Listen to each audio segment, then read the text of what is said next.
There is a sacred moment in a woman's life when she stops chasing people and starts seeking God, and that moment changes everything. There's something profoundly human in us that leads us to seek security in people. We trust in friends, in family, in leaders, in relationships. We deposit in them our hopes, our expectations, our sense of worth. And then, inevitably, they disappoint us, not because they're bad, but because they're human. As the psalmist reminds us, do not put your trust in princes, in human beings who cannot save. Biblical commentator Matthew Henry observes wisely, in man there is no help, no salvation. He is helpless, at a loss. We cannot be sure of their continuance. Suppose they have power to help us while they live, yet they may be suddenly taken away when we most expect relief from them. People change, circumstances change. Even the most faithful among us have limits. But there is someone who never changes, who never fails, who never abandons us. Whom have I in heaven but you, and earth has nothing I desire besides you.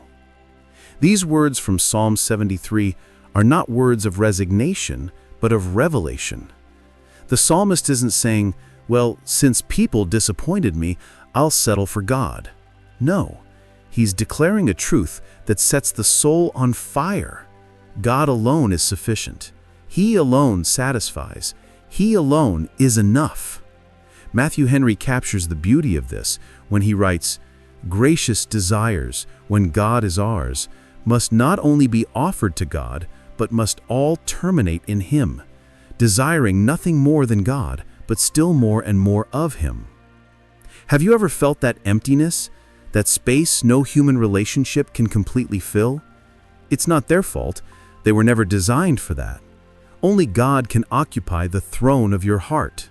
Only He is great enough to be everything you need. And here's the wonderful promise.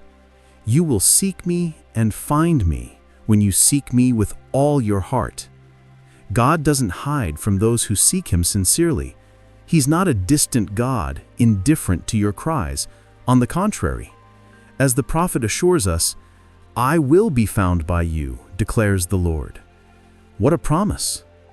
God never said to such people, seek me in vain. Perhaps you're thinking, but I need people. I can't just ignore my relationships. And you're right. God created us for fellowship. But there's a divine order here that changes everything. But seek first His kingdom and His righteousness, and all these things will be given to you as well. Do you see the promise? When you seek God first, when He becomes your supreme priority, your primary source of joy, your unshakable anchor, everything else finds its proper place. Matthew Henry explains beautifully, oh, what a blessed change would this make in our hearts and lives if we did but firmly believe this truth, that the best way to be comfortably provided for in this world is to be most intent on another world. You don't need to beg for crumbs of affection when you feast at the King's table. You don't need to chase human validation when you have the approval of the Most High. You don't need to desperately cling to people when you're firmly held in God's hands. And the psalmist says, you guide me with your counsel, and afterward you will take me into glory. God doesn't just hold us today. He's guiding us toward eternity. His faithfulness has no expiration date. His love has no limits. His grace has no end.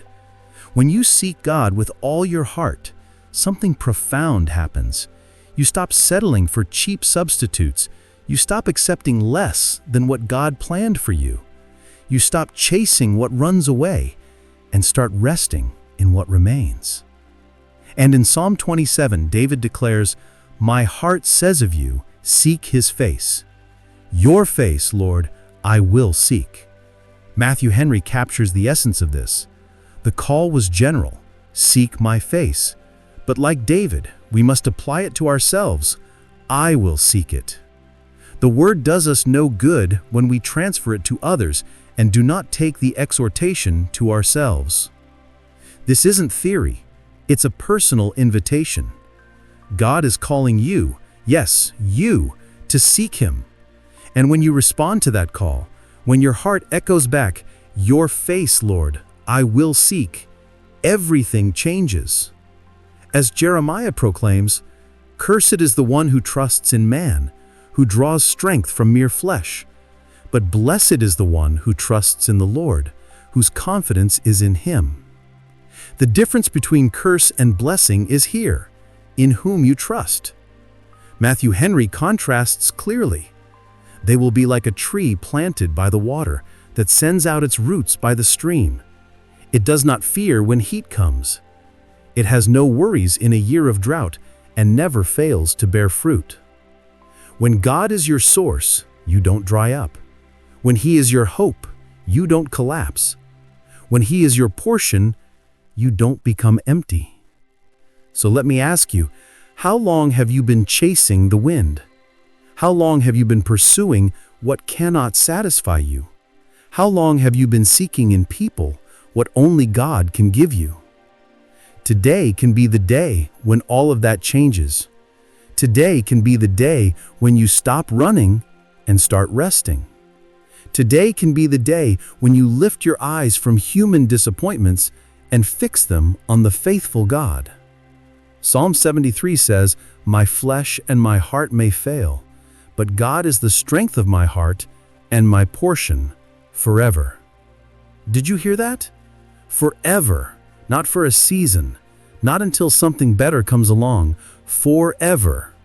He is your eternal portion, your inexhaustible treasure, your unending joy. And Matthew Henry sums it all up so well. It is better, wiser, more comfortable, and safer.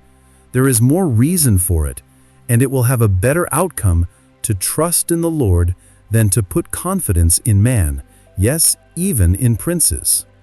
So stop right now, wherever you are. Take a deep breath and say with the psalmist, "Your face, Lord, I will seek." Not tomorrow, not when things get better, now, today. God is waiting. He always has been, and He will never disappoint you. The best decision you can make today is to stop chasing what runs away and start seeking the one who comes to meet you. God isn't playing hide and seek with you. He's here with open arms, waiting for you to stop running and finally rest. You are deeply loved. You are completely accepted. And in God, you are eternally secure. And if this message spoke to your heart, subscribe to the House of Consecration channel to receive upcoming messages. And in the comments, share what area of your life do you need to stop chasing people and start seeking God. Let's pray for each other on this journey of trust and rest in the Lord. May the God of all grace be your strength, your song, and your salvation.